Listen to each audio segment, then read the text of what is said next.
Pembacaan Alkitab 1 tahun, hari ke-201, Yesaya pasal 1-3. Yesaya pasal 1-39 bagian pertama.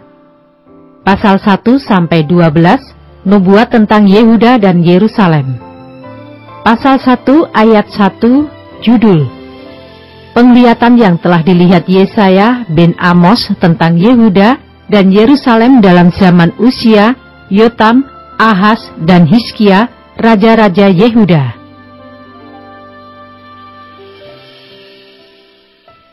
Ayat 2-9, pengaduan tentang bangsa yang tidak setia itu.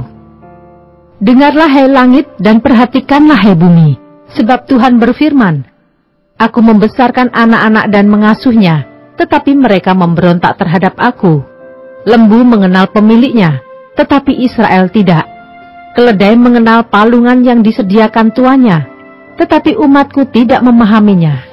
Celakalah bangsa yang berdosa, kaum yang syarat dengan kesalahan, keturunan yang jahat-jahat, anak-anak yang berlaku buruk. Mereka meninggalkan Tuhan, menista yang Maha Kudus, Allah Israel, dan berpaling membelakangi Dia.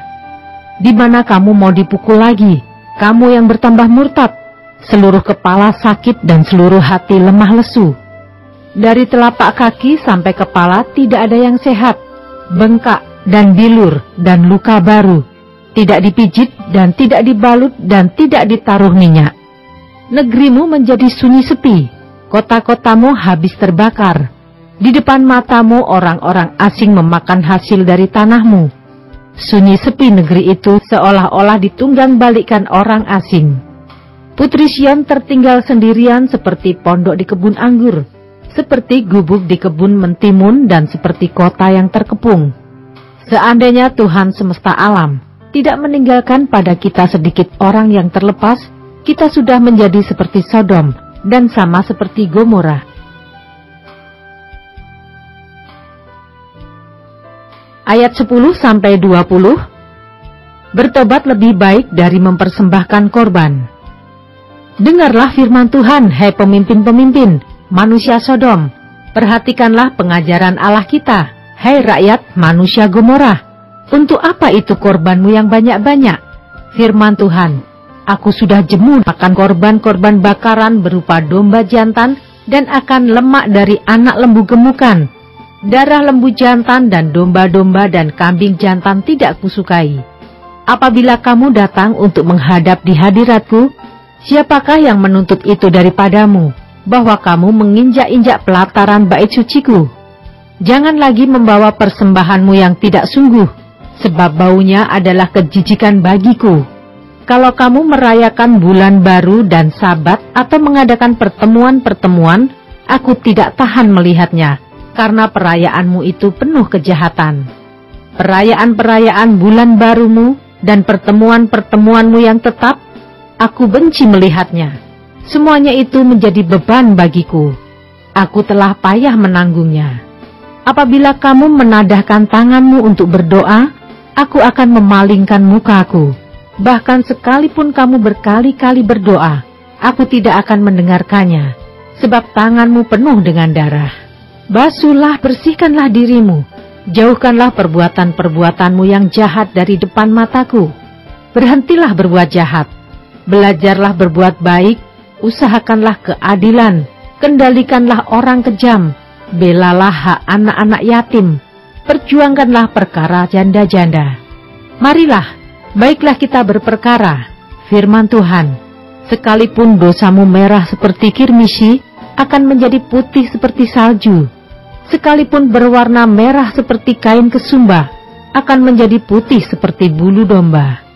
Jika kamu menurut dan mau mendengar, maka kamu akan memakan hasil baik dari negeri itu. Tetapi jika kamu melawan dan memberontak, maka kamu akan dimakan oleh pedang. Sungguh, Tuhan yang mengucapkannya.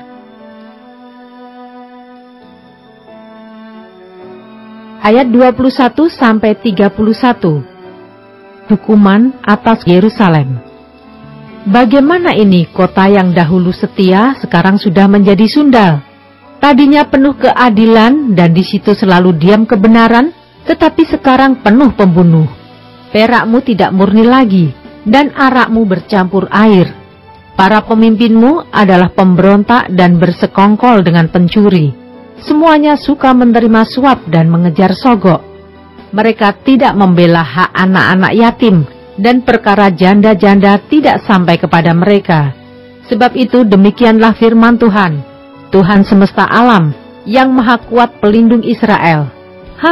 Aku akan melampiaskan dendamku kepada para lawanku, dan melakukan pembalasan kepada para musuhku.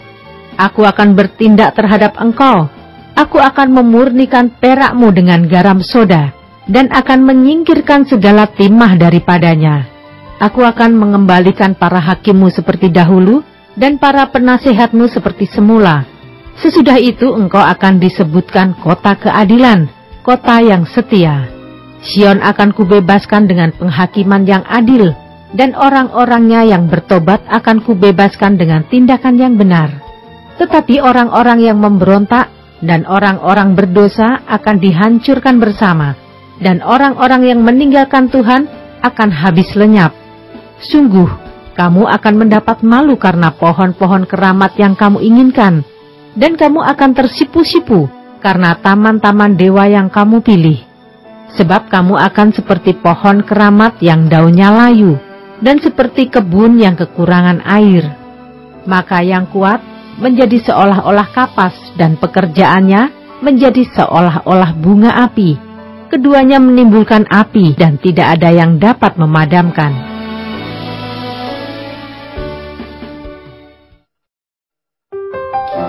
Yesaya pasal 2, ayat 1-5. Sion sebagai pusat kerajaan damai. Firman yang dinyatakan kepada Yesaya bin Amos tentang Yehuda dan Yerusalem akan terjadi pada hari-hari yang terakhir. Gunung tempat rumah Tuhan akan berdiri tegak di hulu gunung-gunung dan menjulang tinggi di atas bukit-bukit. Segala bangsa akan berduyun-duyun ke sana, dan banyak suku bangsa akan pergi serta berkata, "Mari kita naik ke gunung Tuhan, ke rumah Allah Yakub, supaya Ia mengajar kita tentang jalan-jalannya, dan supaya kita berjalan menempuhnya. Sebab dari Sion akan keluar pengajaran dan firman Tuhan dari Yerusalem. Ia akan menjadi hakim antara bangsa-bangsa dan akan menjadi wasit bagi banyak suku bangsa. Maka mereka akan menempa pedang-pedangnya menjadi mata bajak, dan tombak-tombaknya menjadi pisau pemangkas. Bangsa tidak akan lagi mengangkat pedang terhadap bangsa, dan mereka tidak akan lagi belajar perang. Hai kaum keturunan Yakub, mari kita berjalan di dalam terang Tuhan." Ayat 6-22. Hukuman Tuhan terhadap semua orang yang meninggikan diri. Sungguh telah kau buang umatmu, yakni kaum keturunan Yakub, sebab di mana-mana mereka melakukan tenung seperti yang di timur, dan sihir seperti orang Filistin, dan orang-orang asing di antara mereka terlalu banyak. Negerinya penuh emas dan perak, dan tak terbatas harta bendanya. Negerinya penuh kuda dan tak terbatas jumlah keretanya. Negerinya penuh berhala-berhala. Mereka sujud menyembah kepada buatan tangannya sendiri dan kepada yang dikerjakan oleh tangannya. Maka manusia ditundukkan dan orang direndahkan. Janganlah ampuni mereka. Masuklah di sela gunung batu dan bersembunyilah di dalam liang tanah terhadap kedahsyatan Tuhan dan terhadap semarak kemegahannya. Manusia yang sombong akan direndahkan, dan orang yang angkuh akan ditundukkan, dan hanya Tuhan sajalah yang maha tinggi pada hari itu. Sebab Tuhan semesta alam menetapkan suatu hari untuk menghukum semua yang congkak dan angkuh, serta menghukum semua yang meninggikan diri, supaya direndahkan. Untuk menghukum semua pohon aras di Libanon yang tumbuh meninggi dan tetap menjulang, dan menghukum semua pohon terbantin di Basan. Untuk menghukum semua gunung yang tinggi-tinggi, dan semua bukit yang menjulang ke atas. Untuk menghukum semua menara yang tinggi-tinggi, dan semua tembok yang berkubu. Untuk menghukum semua kapal Tarsis, dan semua kapal yang paling indah. Manusia yang sombong akan ditundukkan, dan orang yang angkuh akan direndahkan. Hanya Tuhan sajalah yang maha tinggi pada hari itu. Sedang berhala-berhala akan hilang sama sekali. Maka orang akan masuk ke dalam gua-gua di gunung batu, dan ke dalam liang-liang di tanah, terhadap kedahsyatan Tuhan, dan terhadap semarak kemegahannya, pada waktu ia bangkit menakut-nakuti bumi. Pada hari itu berhala-berhala perak dan berhala-berhala emas yang dibuat manusia untuk sujud menyembah kepadanya akan dilemparkannya kepada tikus dan kelelawar.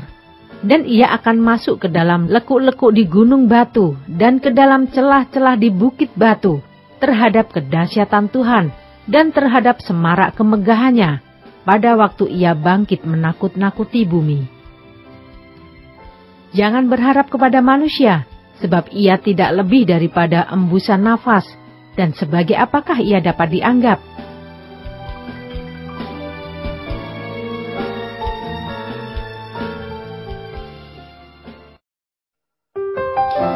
Yesaya pasal 3 ayat 1-15. Hukuman Tuhan terhadap orang-orang yang menyesatkan bangsa itu. Maka sesungguhnya Tuhan semesta alam akan menjauhkan dari Yerusalem dan dari Yehuda setiap orang yang mereka andalkan, segala persediaan makanan dan minuman, pahlawan dan orang perang, hakim dan nabi, petenung dan tua-tua, perwira dan orang yang terpandang, penasihat dan ahli sihir, dan orang yang paham mantra. Aku akan mengangkat pemuda-pemuda menjadi pemimpin mereka, dan anak-anak akan memerintah atas mereka. Maka bangsa itu akan desak-mendesak, seorang kepada seorang, yang satu kepada yang lain.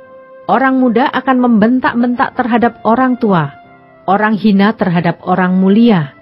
Sehingga apabila seorang memegang saudaranya di rumah ayahnya dan berkata, "Engkau masih mempunyai jubah, jadilah pemimpin kami, dan reruntuhan ini di bawah kuasamu."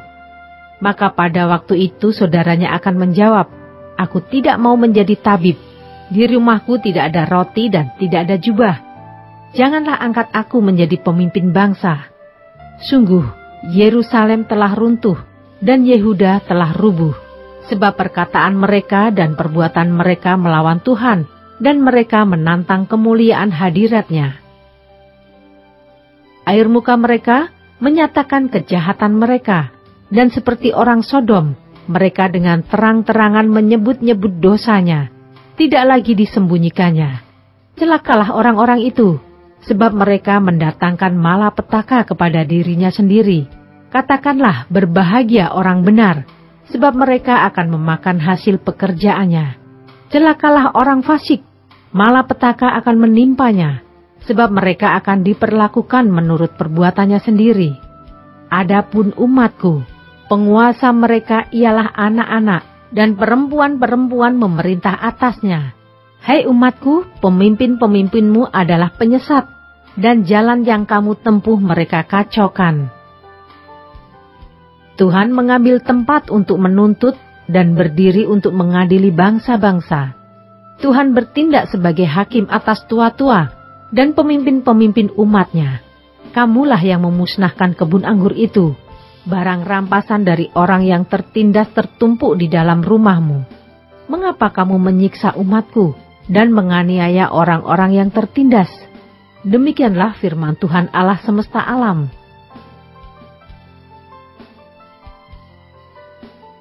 Ayat 16-26. Hukuman Tuhan terhadap wanita-wanita Sion yang sombong. Tuhan berfirman, oleh karena wanita Sion telah menjadi sombong dan telah berjalan dengan jenjang leher dan dengan main mata, berjalan dengan dibuat-buat langkahnya dan gemerincing dengan giring-giring kakinya, maka Tuhan akan membuat batu kepala wanita Sion penuh kudis, dan Tuhan akan mencukur rambut sebelah dahi mereka. Pada waktu itu Tuhan akan menjauhkan segala perhiasan mereka, gelang-gelang kaki, jamang-jamang dan bulan-bulanan, perhiasan-perhiasan telinga, pontoh-pontoh dan kerudung-kerudung, perhiasan-perhiasan kepala, gelang-gelang rantai kaki, tali-tali pinggang, tempat-tempat wewangian dan jimat-jimat, cincin meterai dan anting-anting hidung, pakaian-pakaian pesta, jubah-jubah, selendang-selendang dan pundi-pundi, cermin-cermin, baju-baju dalam dari kain lenan, ikat-ikat kepala dan baju-baju luar. Maka sebagai ganti rempah-rempah harum akan ada bau busuk, sebagai ganti ikat pinggang seutas tali, sebagai ganti selampit rambut, kepala yang gundul, sebagai ganti pakaian hari raya, sehelai kain kabung, dan tanda selar sebagai ganti kemolekan. Orang-orangmu akan tewas oleh pedang, dan pahlawan-pahlawanmu oleh perang. Pintu-pintu gerbang Sion akan mengaduh dan berkabung, dan kota itu akan seperti perempuan bulus yang duduk di bumi.